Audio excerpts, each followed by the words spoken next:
వాళ్ళ గురించి అన్ని రాజకీయ పార్టీలు ఆలోచిస్తే ఏమవుతుంది, అన్ని పార్టీలు బీజేపీలాగా ఆలోచిస్తాయి. It is actually BJPization of every political party in the country.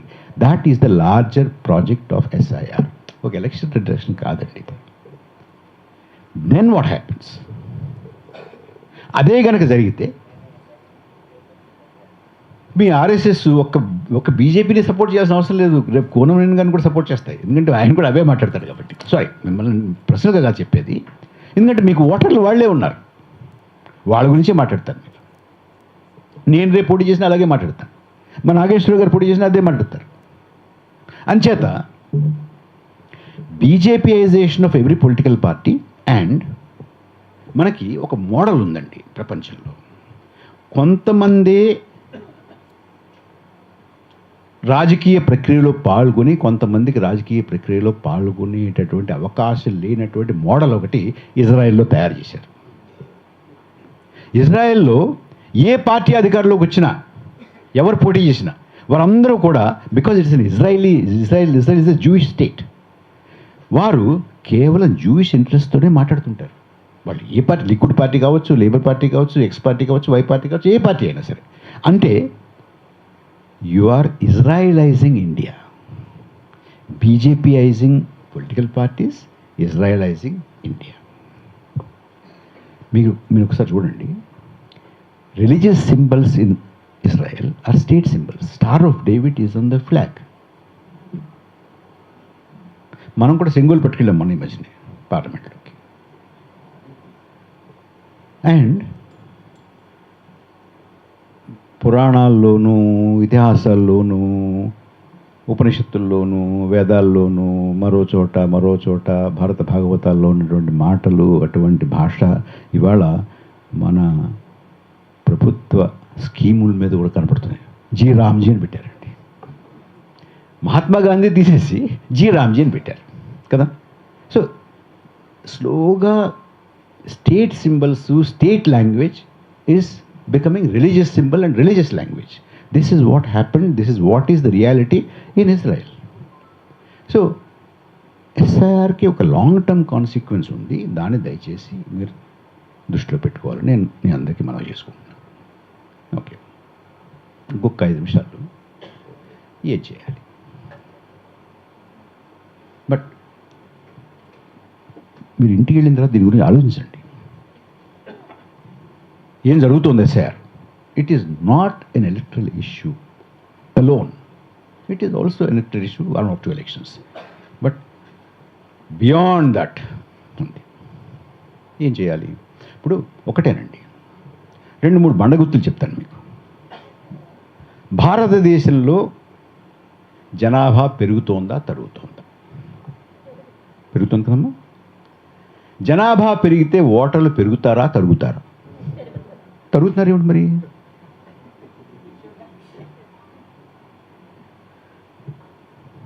Number 1. Number 2, మనది యూనివర్సల్ అడల్ట్ ఫ్రాంచైజ్. మనకి ఓటు హక్కు ఎందుకు వస్తుందండి? మీ కులం చూసి ఓటు హక్కు ఇస్తారా? మతం చూసి ఇస్తారా? మీరు ఆడ అని చూసిస్తారా? మగ అని చూసిస్తారా? మీ మతం చూసిస్తారా? మీరు ప్రాంతం చూసిస్తారా? మీరు మాట్లాడే భాష చూసిస్తారా? ఏం చూసిస్తారు? నువ్వు 18 ఏళ్ళ కాదా అని చూసిస్తారు, అంతే కదా. సో 18 సంవత్సరాలు నిండినటువంటి ప్రతివాడు ఓటరే అయితే, మా ఊళ్ళో 18 సంవత్సరాలు నిండినటువంటి వారి సంఖ్య ఎంత అని అంటే 100 అనుకుందామండి. మా నియోజకవర్గంలోనూ, మా మండలంలోనూ, మా జిల్లాలోనూ, మా రాష్ట్రంలోనూ 100 మంది 18 ఏళ్ళు నిండిన వాళ్ళు ఉన్నారు అని అంటే, నా ఓటర్ లిస్టులో ఎంతమంది ఉండాలి? ఎంత ఉండాలండి? 100 మంది ఉండాలి కదా. 99 ఉన్నారు అనుకోండి, ఓకే, ఇప్పుడు ఎక్కడో చిన్న పొరపాటు జరిగింది. 101 ఉన్నారు అనుకోండి, అది పొరపాటు జరిగింది. 30 ఉంటే, 70 ఉంటే, 70 ఉంటే, 130 ఉంటే, 130 ఉన్న ఒప్పుకోకూడదు, 70 ఉన్న ఒప్పుకోకూడదు అండి సాంబశివరావు గారు. సో ఇవాళ సెన్సెస్ పక్కన పెడదాం కాసేపు. ఇవాళ ఫ్యామిలీ సర్వేస్ ప్రకారం, ఫ్యామిలీ హెల్త్ సర్వేస్ ప్రకారం, ప్రభుత్వాలు చేసినటువంటి సర్వేల ప్రకారం, కలెక్టరేట్లో స్టాటిస్టిక్స్ డిపార్ట్మెంట్ వాళ్ళు చేసినటువంటి సర్వేస్ ప్రకారం, ప్రతి చోట what is the adult population మీకు గూగుల్ చేసి తెలిసిపోతుంది. మీకు what is the adult population in a particular Geography. So ఆ జియోగ్రఫీలో 18 సంవత్సరాలు నిండినటువంటి అడల్ట్ పాపులేషన్ వయోజన జనాభా 100 ఉంటే what is your electoral role strength? అర్థమైపోయింది కదా. సో అదొక పండుగ. సో ఇప్పుడు యూపీ ఉందండి, ఉత్తరప్రదేశ్లో అడల్ట్ పాపులేషన్ సంఖ్య 16,10,00,000 అండి. 16.1, బట్ 16 అనుకుందాం, 16 కోట్లు అనుకుందాం. ఎస్ఐఆర్ చేసిన తర్వాత ఓటర్ లిస్ట్ సంఖ్య ఎంతో తెలుసా అండి? 12,50,00,000 అండి. కొంత అటు ఇటు వేసి చివరికి మొత్తం కానీ చూస్తే 2.83 crores were taken out.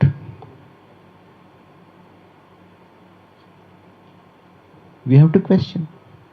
అసలు యాక్చువల్గా లాస్ట్ ఎలక్షన్లో 16 కోట్లు ఉంటే జనాభాలు పెరుగుతున్నాయి కాబట్టి అది 16 కోట్లు అవ్వాలి కనీసం కదండి. లేదు 16 కోట్ల 25 లక్షలు అవ్వాలి.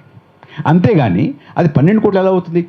బీహార్లో వాళ్ళు తీశారు కదండి. బీహార్లో పాపులేషన్, అడల్ట్ పాపులేషన్ సంఖ్య 8.22 crore అండి. You can just check it.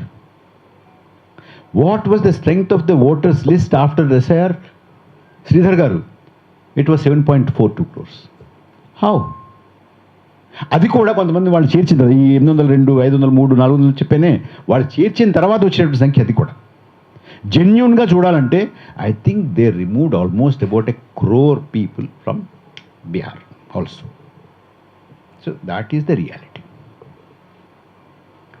మనకి వాళ్ళు ఇంత పెద్ద ఎత్తున ఎస్ఐఆర్ చేస్తున్నాం, అలా చేస్తున్నాం, ఇలా చేస్తున్నాం అన్నా కూడా వారు కొంత సమాచారాన్ని మన దగ్గర నుంచి దాస్తున్నారండి. అదేంటి చెప్తాను మీకు. అది పట్టుకుంటే సాంబశివరావు గారు, అది పట్టుకుంటే మీరు మిగతా రాజకీయ పార్టీలు, మీ పెద్దలందరూ కూర్చుని, పౌర సంఘాల నుంచి కూడా కొంతమంది కూర్చుని మీరందరూ కలిసి, కనీసం ఎన్డీఏ ప్రభుత్వం అయితే కాదు కదా ఫార్మల్గా, మరి లోపల మనకు తెలియదు అనుకోండి, కాదు కాబట్టి మీరందరూ వెళ్ళి ప్రభుత్వం దగ్గర కూర్చుని మీరు నేను చెప్పేది కాస్త మీరు జాగ్రత్తగా ఆలకించండి. We can there is a solution which is hiding in this. ఏంటంటే ఎలక్షన్ కమిషన్ మాన్యువల్లోనే 2 చోట్ల 2 ప్రొవిజన్స్ మీకు పంపిస్తాను నేను. 2 ప్రొవిజన్స్ ఉన్నాయండి. ఒకటి ఏంటంటే ఎప్పుడైనా ఎన్నికల జాబితా, ఓటర్ల జాబితాని మీరు సంస్కరించాలనంటే ఏ గ్రామంలో ఆ గ్రామంలో, ఏ వార్డు ఆ వార్డు, మీరు వార్డు సభ, గ్రామ సభ పెట్టి ఆ ఓటర్ లిస్టు చదివి ఉన్నారా లేరా అని ఆ సభను అడిగి, ఆ సభలో లేదండి పరకాల ప్రభాకర్ ఉండట్లేదు, వెళ్ళిపోయాడు ఎక్కడికొను అంటే వాడిని తీసేసి, సాంబశివరావు ఇక్కడే ఉంటారండి, ఇప్పుడు లేదు బయటికి వెళ్ళారంటే, అయితే పొరుగురు వెళ్ళారండి, ఎక్కడో పని చేసుకుంటున్నారండి, వస్తాడండి, ఎప్పుడు వస్తాడంటాడండి అని అంటే ఆయన నుంచి, లేదు పలానా వారు పోయారండి, లేదు ఈ మధ్య లాస్ట్ ఇయర్ చచ్చిపోయారు ఆయన, అది తీసేయండి. 18 సంవత్సరాలు నిన్న వాళ్ళు మా ఇంట్లో 2 ఉన్నారండి అంటే వాళ్ళ పేర్లు ఎక్కించు. ఇలా చెయ్యాలి అని there are provisions in 2 places. ఆ 2 places మీకు పంపుతాను నేను. సో మీరు వారు ఓటర్ లిస్టు ఎక్కడో చీకటి గదుల్లో కూర్చుని కంప్యూటర్ పెట్టుకుని సవరించడం కాదు. వీడి పేరు తీసేసాం, వాడి పేరు తీసేసాం, వీడంటే నాకు ఇష్టం లేదు, వాడి పేరు ఇలాగ ఉంది, అలా కాదు. కమ్ అవుట్, వీధిలోకి రా, గ్రామ సభ పెట్టు, వార్డు సభ పెట్టు. వార్డు సభలోనూ గ్రామ సభలోనూ అందరి ఎదురుగుండా పారదర్శకంగా బహిరంగంగా ఓటర్ లిస్టు చదివి అందులో లేని వాళ్ళని, చనిపోయిన వాళ్ళని, ఉండనటువంటి వాళ్ళని తీసి ఉన్నటువంటి వాళ్ళని ఉంచి నువ్వు ఓటర్ లిస్టు చెయ్యి. మాకు కావాలి, మేము ఎవ్వరం కూడా ఓటర్ లిస్టులో చనిపోయిన వాళ్ళు ఉండాలి, వెళ్ళిపోయిన వాళ్ళు ఉండాలి, డూప్లికేట్లు ఉండాలి, ఫారినర్లు ఉండాలి అని ఎవరు అనుకోవట్లేదండి. మేము అనుకుంటున్నాం ఏమన్నా శ్రీధర్ గారు మీకు కావాలా? కాదు కదా, మనకు ఎవరికి కల్లా. We want clean voters list, all right, but in the name of clean voters list we won't let you cheat us. We won't let you cheat this democracy. We won't let you cheat this republic. This should be our motto. ఈ దేశంలో అర్హుడైన వాడు ఎవ్వరూ కూడా vote లేకుండా ఉండకూడదు. That's all. This should be, ఇది మన శపథం కావాలి. అసలు ఒక్క ఓటర్, ఇప్పుడు శ్రీధర్ గారు ఉన్నారు, న్యాయ పండితులైన లా పండితులు ఏమండి, 10 మంది అనుమానితులు తప్పించుకున్నా పర్వాలేదు కానీ ఒక్క అమాయకుడు మాత్రం శిక్ష పొందకూడదని కదా మీరు మీ ఆబేసిసే కదా. మీరు అనుమానించిన వాళ్ళు తీస్తారు ఏమిటండి? అనుమానం కూడా ఇప్పుడు అసలు ఏ బేసిస్ మీద తీస్తున్నారు? ఇంకోటి, నేను ఈ ఓటరుగా ఉండడానికి అర్హున్నా కాదా అని నేను నిరూపించుకోవాలా? ఎక్కడ ఉందండి ఇది? Is that provision anywhere at all in the world? లేదు, మనకు అస్సలు లేదు అది. సో ఇలా చాలా ఉన్నాయి. కానీ స్థూలంగా దీనికి మనం ఎస్ఐఆర్ని అవ్వనివ్వకుండా ఆపేటటువంటి శక్తి వాళ్ళ రాజకీయ పార్టీలకి లేదు, ప్రజా సంఘాలకి లేదు, మన జనాభాకి లేదు. చేస్తున్నారు వాళ్ళు with full force of the state చేస్తున్నారు. కానీ మనం ఏం చేయొచ్చు అంటే, అది ఆపలేకపోయినప్పుడు కనీసం వారి ఉద్దేశం సిద్ధించకుండా మనం చేయగలగాలి. We have to defeat the purpose of SIR, their purpose of SIR. That at least we should do. SIR, please understand, SIR is not clearing up of the voters list. SIR కేవలం voter లిస్ట్ని అందులో ఉన్నటువంటి అవకతవకలు తీసేటటువంటి ప్రక్రియ కాదు. SIR ఈ దేశ రాజకీయ సమాజాన్ని పూర్తిగా మార్చేసేటటువంటిది, ప్రజాస్వామ్యాన్ని మార్చేసేటటువంటిది. మీకు నాకు ఇప్పటివరకు తెలిసినటువంటి ప్రజాస్వామ్యం, ప్రపంచంలో ఎక్కడైనా సరే ప్రజాస్వామ్యం ఏంటంటే ఓటర్లు ప్రభుత్వాలను ఎన్నుకుంటారు కదండి. ఇప్పుడు ఈ ప్రజాస్వామ్యంలో ప్రభుత్వాలు ఓటర్లను ఎన్నుకుంటున్నాయి. నువ్వు ఉండొచ్చు, వసుంధర ఉండొచ్చు, వాళ్ళు ఉండొచ్చు, వీళ్ళు ఉండొచ్చు. ఆయన ఏదో జానకిరాం కొంచెం అనుమానంగా ఉండవద్దు, ఇట్లా వాళ్ళు ఎన్నుకుంటున్నారు. సో దీన్ని ఆపాలి మనం, ఒకటి. రెండోది, కొంతమంది ఈ దేశంలో ఉండడం వాళ్ళకి ఇష్టం లేదు, కొంతమంది ఈ దేశ రాజకీయ ప్రక్రియలో పాల్గొనడం వాళ్ళకి ఇష్టం లేదు. వాళ్ళని చంపలేరు, బయటికి పంపలేరు. వాళ్ళకి పౌరసత్వం ఇవ్వడం వాళ్ళకి ఇష్టం లేదు, పౌరసత్వాన్ని ఇవ్వడం ఇష్టం లేదు, పూర్తి హక్కు గల పౌరులుగా వాళ్ళు ఇక్కడ జీవించడం కూడా వీళ్ళకి ఇష్టం లేదు కదా. ఇదే ఆబ్వియస్ అది. అప్పుడు వాళ్ళని చంపలేరు. ఆధునిక సమాజంలో అంతంత రక్తపాతం కష్టం కదండి. వాళ్ళు చంపలేరు. ఏం చేయాలి? పౌరుణ్ణి చంపలేనప్పుడు, పౌరుణ్ణి పంపలేనప్పుడు పౌరసత్వాన్ని చంపు. This is what is SIR. భారతదేశంలో ఉన్నటువంటి అనేక మంది యొక్క పౌరసత్వాన్ని చంపడమే ఎస్ఐఆర్ లక్ష్యం. SIR is nothing but a bloodless political genocide. రక్తపాత రహిత రాజకీయ నరమేధమే ఎస్ఐఆర్. Thank you.